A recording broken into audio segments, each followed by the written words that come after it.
santo. Santo dia. Santo dia. Que bom estar com vocês, mais um Consagra-te TV, que o Rei se encante com vossa beleza. Nós estamos agora dando sequência ao nosso livro, que o Rei se encante com vossa beleza.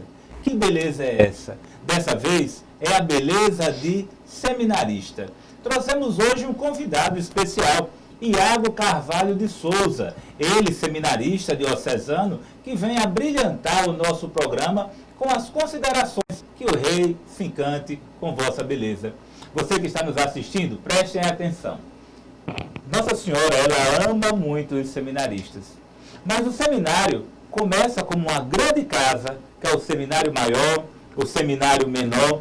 No seminário maior é onde ficam os alunos da filosofia, os alunos da teologia.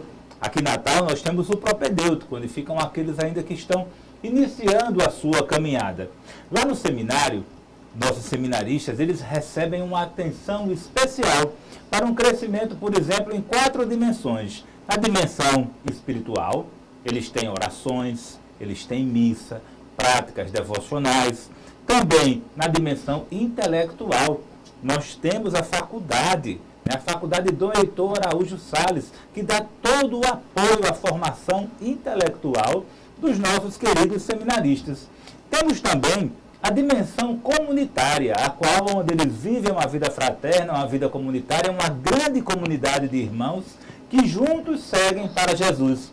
E também é avaliada a dimensão pastoral. Aquele seminarista, futuro sacerdote, escravo de amor da Santíssima Virgem como Iago é, anunciando o Evangelho a todas as nações. Então a vida de seminário é sempre um desafio. A vida de seminário é um crescer a cada dia a caminho de Jesus, para que esses jovens possam exercer o seu trabalho, sua missão na igreja, cumprirem suas atividades pastorais, serem sacerdotes santos nos modelos atuais. O Código de Direito Canônico, ele nos ensina muito como nos conduzir como igreja. O Código de Direito é um conjunto ordenado de normas jurídicas. No direito canônico está a organização da nossa Igreja Católica de rito latino. O Código de Direito Canônico ele vai falar sobre as novas normas gerais, povo de Deus, função da igreja, função de santificar a igreja, bens temporais da igreja, sanções e processos desta nossa igreja. Então, Mara, o Código de Direito Canônico, 1752 cânones, promulgado por João Paulo II, no dia 25 de janeiro de 1983. Então, que alegria estarmos comemorando esse jubileu. Lá no Código, se fazem considerações sobre o culto à Santíssima Virgem Maria, em especial pelos seminaristas? Nós não podemos nos esquecer, não é? A Virgem Maria é mãe da igreja, então com certeza esse código faz menção sim. Mas, meu amor, é interessante a gente colocar exemplos para que a gente consiga interiorizar, compreender. Imagina aí, você mora em Natal, imagina o trânsito que está na nossa cidade. Isso numa proporção muito maior, São Paulo, Rio de Janeiro. Agora imagina se os motoristas que lá dirigem seus automóveis, eles não conhecessem as placas de trânsito. Já pensou alguém que olha para o sinal e vê vermelho e não sabe o que significa? Vê o amarelo e não sabe que tem atenção? Imagina quantas catástrofes, quantos acidentes, quantas mortes, quando não se consegue compreender as leis.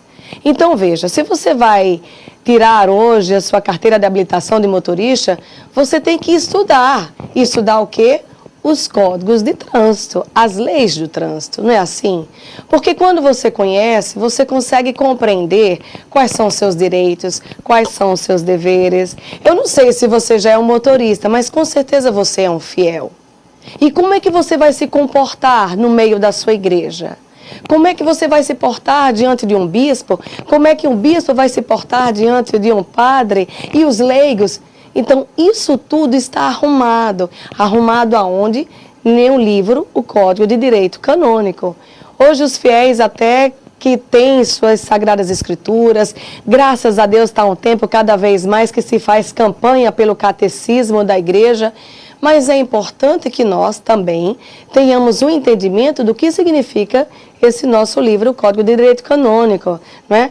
Como o César estava falando, teve um momento que houve uma primeira organização desse código, onde foi selecionado, onde foi arrumado as leis, tá certo?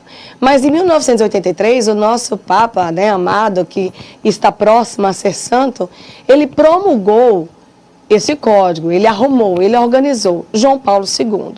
Tanto é que, se foi o Papa João Paulo II que promulgou, então esse livro aqui, né, vem justamente com o quê? Vem com o brasão do Papa. E nesse brasão do Papa vem o lema desse Papa, e o lema qual que é? O lema do Papa João Paulo II é totus tuus. Você sabe o que significa, meu amor? Todo teu.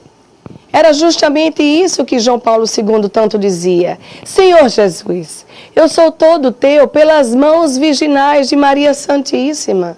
E você possa compreender que quando ele escreve, quando ele promulga esse código, ele vai pedir, vai clamar, ele vai entregar, ele vai confiar toda a observância desse código ao patrocínio da Beatíssima Virgem Maria. Você compreende isso?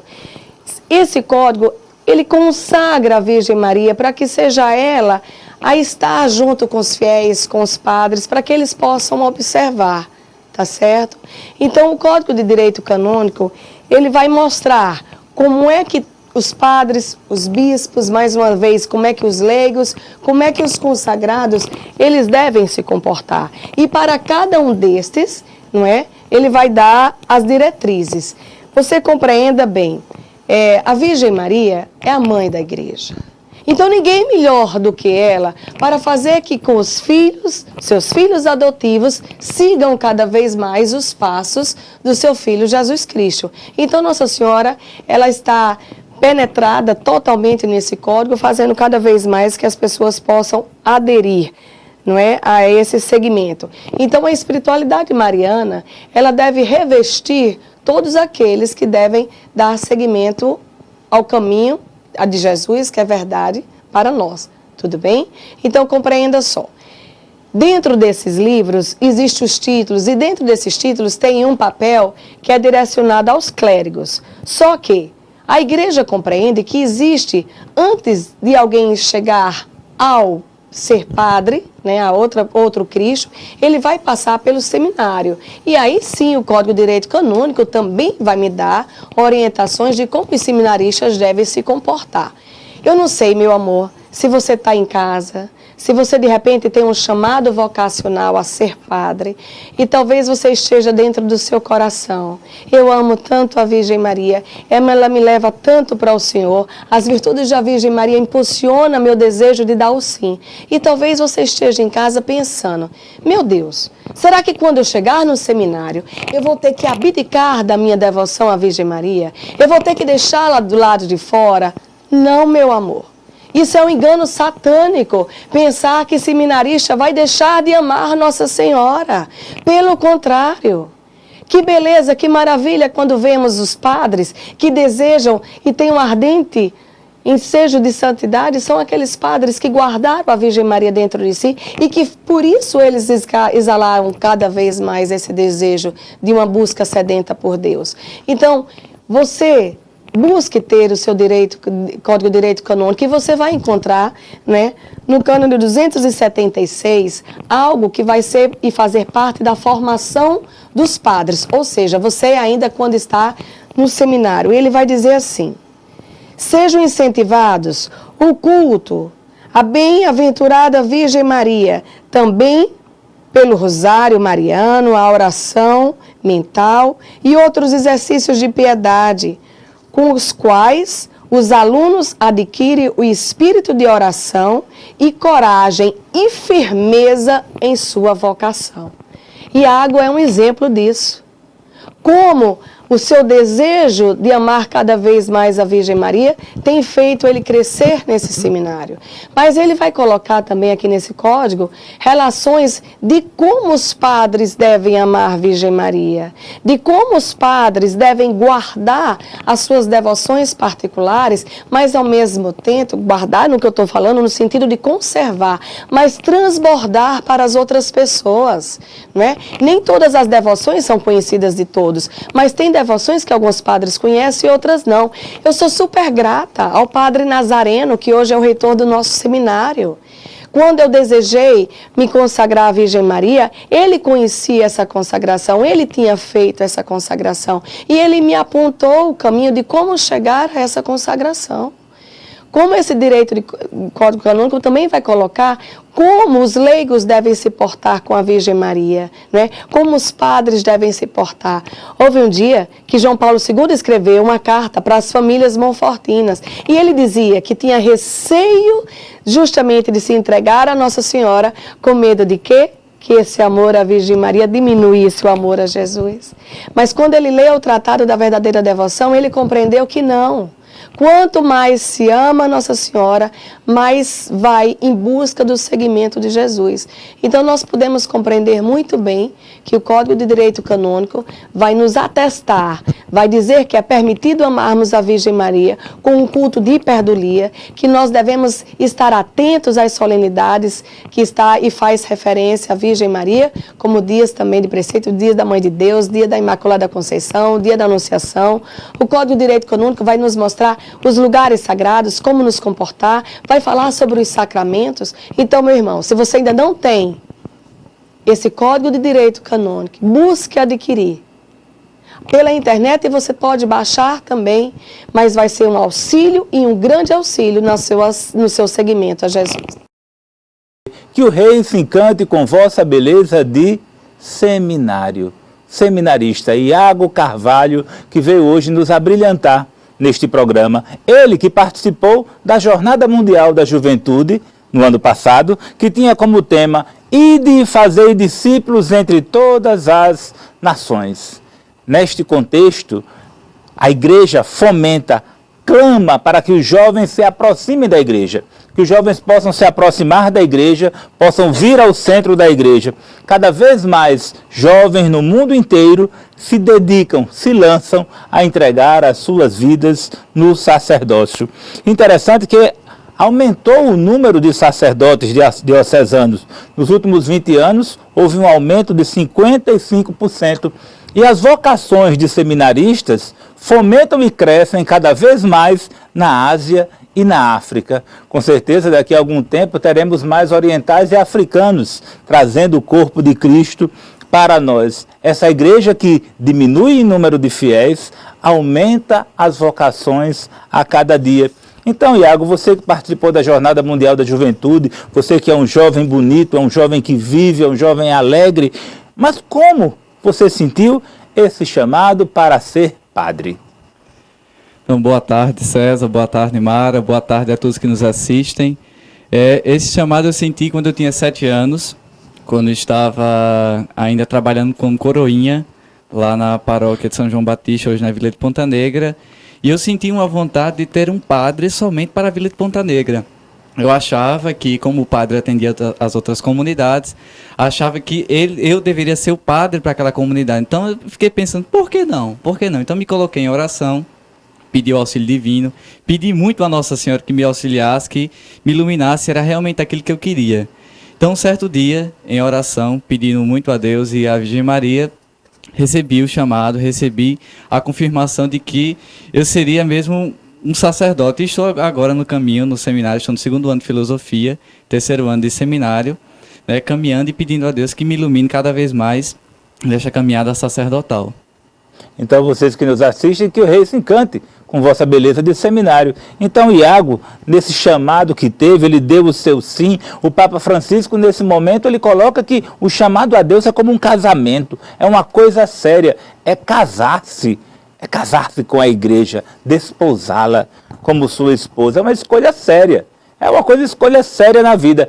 É sério, mas é belo, é sério, difícil, mas é alegre, é gostoso.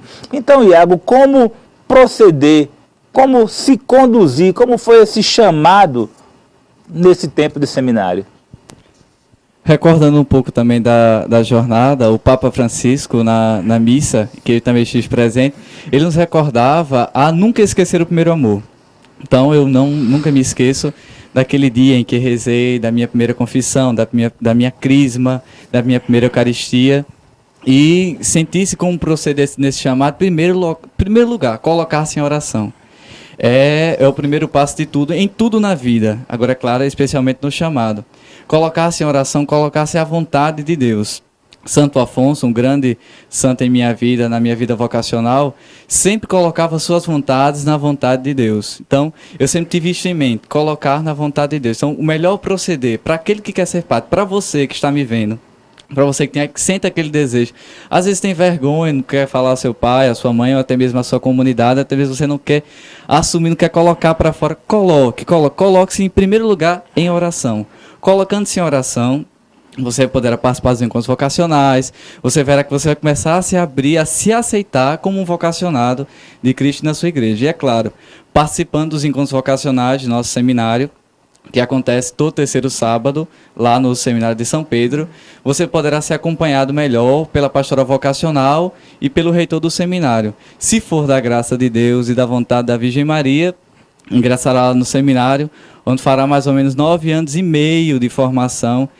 É muito tempo, mas é um tempo necessário, é um tempo de vida, é um tempo muito bom. Estou vivendo ele intensamente feliz e tentando cada vez mais ser santo.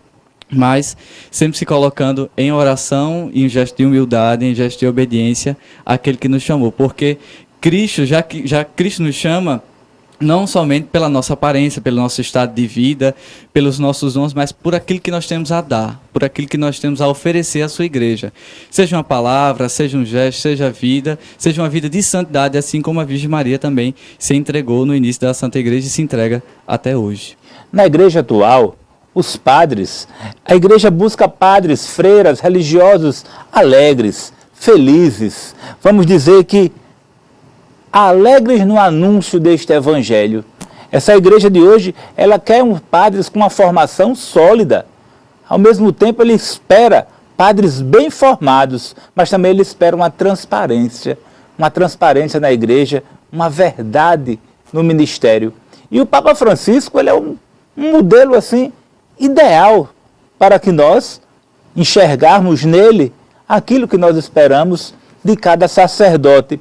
Então, Iago, como um futuro padre, um padre desses últimos tempos, apóstolo dos últimos tempos, como ele pode viver e proceder para buscar uma vida santa? Em primeiro lugar, como já havia dito, uma vida de oração. Quem tem uma vida de oração tem uma vida íntima com Deus. Você se faz um com Deus. Deus lhe mostra o caminho que você deve seguir. Agora, em primeiro lugar, colocando-se na vida de oração. E segundo, sendo humilde. Reconhecendo-se pecador. Reconhecendo-se que és apenas um instrumento de Deus. Seja no seminário, seja na família, que é o primeiro núcleo do chamado. Eu senti esse chamado através do convívio familiar. Então, colocando-se em oração, sendo-se humilde, sendo-se obediente à vontade divina. Colocar-se, ser atento aos sinais de Deus. O Papa Francisco nos exorta a viver uma humildade profunda, não uma humildade parcial, uma humildade apenas de fachada, uma humildade apenas para a mídia, uma humildade apenas para poucos, mas uma humildade de coração.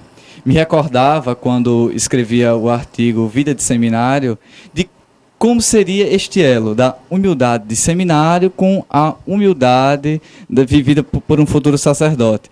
Quem tiver a oportunidade de ler, este livro, principalmente o artigo em que escrevi, verá que eu dediquei um parágrafo totalmente dedicado à humildade. Na humildade eu coloco, é claro, o exemplo da Virgem Maria, ela que se fez presente, dando o seu sim a Deus, dando o seu sim aos primeiros apóstolos, em toda a sua missão. Agora, é claro, na vida de seminário, nós devemos ter a certeza de que no seminário é uma prefiguração do clero, ou seja, num clero unido, num clero amigável, de um clero que vive em oração de dos futuros padres que ajudarão o povo de Deus. Então, vocês que nos assistem, que o Rei se encante com vossa beleza de seminarista. Interessante que no discurso do Papa Bento XVI, em maio de 2010, para os seminaristas, ele colocava: a vós, queridos seminaristas, vocês que desde o primeiro estão dando o primeiro passo para o sacerdócio, vai discorrendo e ele diz: neste caminho de fidelidade, sacerdotes, diáconos, consagrados, consagradas à Virgem Maria. Com a Virgem Maria somos livres para sermos santos, livres para sermos pobres, livres para sermos castos, livres para sermos obedientes, livre para todos, desapegado de tudo, livre mesmo de si, para seguir a Jesus Cristo, nosso grande Rei e Pastor, livres para levar a sociedade atual a um Jesus Cristo morto, ressuscitado, que permanece conosco até os séculos e séculos, através da Santíssima Eucaristia. Então, por fim, Iago, você, como um seminarista, consagrado a Jesus pelas mãos da Virgem Maria, a exemplo da Santíssima Virgem, quais as virtudes, quais as graças, quais os gestos que um futuro sacerdote deve ter e tomar para a sua vida? Eu gostaria de elencar 4 momentos da vida da Virgem Maria relatados na Sagrada Escritura que seriam muito preciosos para aqueles que querem ser padres. O primeiro deles é o sim dado Nossa Senhora de ser a mãe do Salvador. Este sim foi belíssimo, ela aceitou toda a missão, todo o encargo através do seu sim. Ela pediu, no íntimo do seu coração, aceitou ser escrava por amor a fazer a vontade divina. O segundo momento seria quando ela perde o menino, o menino Jesus fica no templo, né, conversando com os doutores da lei, e ela e São José o procuram na caravana e não o encontram, e retornam ao templo e dizem: meu filho, teu pai e eu estávamos à tua procura. Vejam que Nossa Senhora coloca sempre em primeiro lugar o outro, teu pai e eu. Assim também deve ser aquele que quer seguir a vida sacerdotal, aquele que quer ser seminarista. Colocar-se sempre à disposição dos outros, colocar-se sempre a favor do outro, a ajudar o próximo, a ajudar o outro. Nossa Senhora, naquele momento, diz a Sagrada Escritura, quando se encerra esta passagem, que ela guardava tudo e meditava no coração. Assim também deve ser um seminarista, ou então aquele vocacional do sacerdócio. Guardar tudo no coração, meditar a vontade divina, meditar os fatos, meditar tudo que acontece no mundo, meditar as palavras do Papa, meditar o catecismo, como bem Mara nos colocou, meditar e olhar o nosso direito canônico, que é um código belíssimo, prolongado pelo beato João Paulo II. E o terceiro fato, ou então o terceiro acontecimento, foi nas bodas de Caná. Quando Nossa Senhora, quando faltou vinho, chegaram para ela: olha, nós não temos mais vinho, o que é que nós vamos fazer? Os convidados ainda estão aí, e agora? Como é que vai acontecer? Então, ela disse: fazei tudo o que ele vos disser. Ou seja, tudo com a conformidade de Deus. Fazei tudo aquilo que Cristo vos pede. Se Cristo vos chama, se Cristo agora quer você para a sua missão, Cristo quer que você como apóstolo, então venha, acolha, se faça presente, se faça da vontade divina. Deixe com que a vontade dos outros, que aparentemente pode não ser a sua vontade, ou então você achar que aquilo está errado, mas é a vontade divina, é colocar-se presente, é colocar-se à disposição. O Papa Francisco, em sua primeira homilia como Papa, na homilia dos Santos Óleos, lá no Vaticano, ele dizia: olha, o sacerdote que sai de si muito pouco, unge pouco, mas graças a Deus o povo nos rouba a unção. Então, aquele que quer colocar-se a serviço do reino, a serviço do crescimento do reino de Deus, deve colocar-se à disposição do outro, à disposição da vontade divina, da vontade de se realizar a felicidade do outro. E o quarto momento, que é um momento belo que vivemos este dia, foi o momento da cruz. Cristo, no alto da cruz, entrega sua mãe como mãe da humanidade inteira, que já havia feito isto desde o seu nascimento. Agora vem confirmar no alto da cruz. Diz ao apóstolo amado, diz a João: eis aí a tua mãe. É como se ele nos disséssemos: eis aí a mãe de toda a humanidade, aquela que vai olhar, aquela que vai vigiar, aquela que com seu manto sagrado vai proteger. Por isso que me recorda e me traz à mente agora, essa passagem até que Mara já nos recordou do Código de Direito Canônico, que todo seminarista deve ter o culto à Nossa Senhora em primeiro lugar, porque ela é nossa mãe, independente de ser seminarista ou não, independente de ser cristão. Deus, Cristo se fez com que ela fosse a nossa mãe.